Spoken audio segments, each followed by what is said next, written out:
Hey TikTok, got a short video for you guys. Back working on the plasma cutter. I don't know if you guys can see it or not. I got it on this stand here, the camera.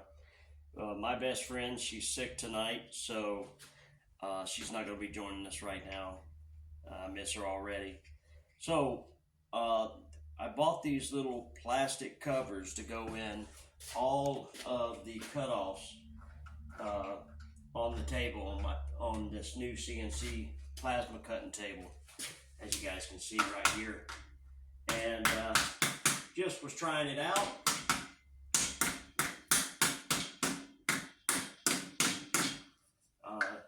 At the end of the day, this plasma cutter that our table, CNC table that we're building, is from JD's Garage Plans. They sell just the plans. And you can also order the all the, I guess, the plastic or whatever you want to call it that they make right here. And of course, you've got to do most of your drilling and tapping and everything else for your rollers and your bearings and stuff like that. So we got the table together. We took a little time off the truck right now. We've got a 4-link kit that we're trying to purchase for the truck. Just got paid on a few jobs, so got that taken care of. Now we're going to meet up with the young man here soon and get the 4-link. As you guys know, when we were testing the truck out, the rear suspension done great with the 4-link that we built for it, but not so much with the factory front end. There's a lot of stuff we did change on the front of the truck, coilovers and such, but the fact is, the truck just would not do its, it wouldn't flex out with the single links that was under there, the factory ones. So we have got a deal hopefully going on right now where we're going to have some shocks. They're going to be make-do shocks for now for the rear, and another set of coil springs for the rear that we'll probably cut down and put on the back of it. The ones that we bought for it this last time, we got at a really good deal. We cut them down and we're not completely happy with them. So we just bought this whole kit and we're going to use what we can use of it and just kind of sell off the rest. But again, like I was talking about earlier, we did get these plastic square end caps for all of the, if you look right here, I don't know if this camera seems like it's staying right on me, so I'm having to lean. Let's see if I can turn you guys a little bit. Let's see, and it just turned itself, so you guys can see this end cap right here. These little caps, like I said, they just go in the ends of the square tubing that we cut off and drilled and powder coated, and they just pretty much just knock in just like that.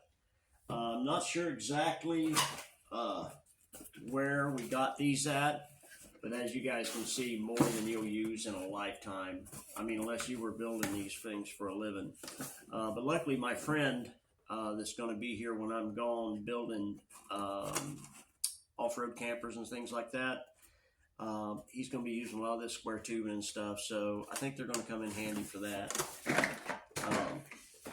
So yeah, the update on the truck again, like I said, guys, here soon. We're going to be jumping on that back again.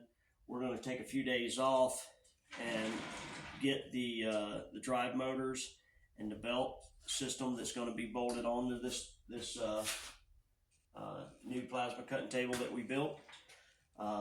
We powder coated everything. I guess you guys seen our powder coat machine. I think my wife has showed you plenty of pictures of our little oven and our little setup. So we're going to get this finished up, get the torch head on there, and we got the pans over there in the floor, which I'll show you guys here in a second. We used regular washer and dryer pans, or they're washer pans is what they are. They go under your washing machine so your floor don't get wet. So we just bought them. We were hoping to get them to the right size so we wasn't going to have to cut them down, but you know how things work.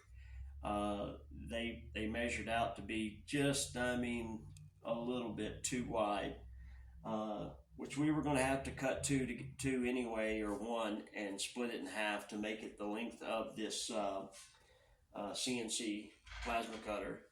But at the end of the day, it's all going to work out. It's going to be a little extra work, and here, let me walk you guys over and show you what I'm talking about. You can see I got the pans here. Oh, walk right into the Badlands Jack. You guys can see the pans here on the ground or on the floor, and I got another one here on the wall still in the box. So I'm actually going to cut the center out of two of these, and I'm going to TIG those back together. We went and bought a we're going to get to try it out too, off of I think this was Marketplace. It's called Sun's Tack or something like that, SS200, and we haven't even plugged it in yet. We're working on buying a bottle, or finding a bottle that we can run straight argon in, because this is stainless. It's not pure stainless. I think it's 304, 308, something like that. But it'll work for the plasma cutting table. You know, we've got all the pieces cut that fits in the pan there. We're going to have to notch everything and put it together. As you guys can see, there's the table. And you guys already see that this is going to make one heck of a difference when we put all the end caps in. And you can see right here, the tops of the legs. Just having these end caps in just makes this table look so much more professional, you know, versus, you know, leaving them open where, you know, bugs and bees and you name it can fly into them. But I am working solo tonight. My wife is down. She does better with talking with the camera and all that stuff. But it won't be long. She'll be back. So, yep, this is the bearing kit that we put in this. I bought the bearing kit off Amazon too. I will tell you guys, I'm not completely happy with the bearings that we bought for this, and I may replace them after I get this thing up and running. Just go around and pull the pins and shims and put them in at, you know, a couple at a time. And I'm going to try to find something like stainless or something, because I'm just not happy. If they sit for a few days or a week, even the bolts, we noticed they're starting to rust a little bit. And I think for a plasma cutting table, if you're going to have water in it and, you know, it's operating and running, you might get a little splash or something. If not, just the moisture coming off the table. These bearings were starting to get a little surface rust. It's been about, you know, I think I put these bearings in about 6 weeks ago, something like that. And when you roll it around, they clean right off, but it does leave like a little texture on that gray powder coat. As you guys, I don't know if you guys can see that or not. It looks like a little wheel trail there. And that's just from the rust that was on, the surface rust that was on these bearings. So we may do something to trade those out, maybe buy some sealed bearings. These were just the cheapest they had. You know, we're all about economy, or, you know, saving money everywhere we can. Again, guys, we're going to spend a few days working this thing out, so you guys are going to get quite a few videos of this. And we'll probably take you guys also on a road trip, because this 4-link suspension that we're buying is secondhand. We're probably going to bring it back. We may even strip them down, powder coat them, and get them ready to go on the front end of that truck. I hate that we're having to stop and do the 4-link under it. We were hoping that the 4-link was going to be, or the front was going to be fine with just the modifications we done.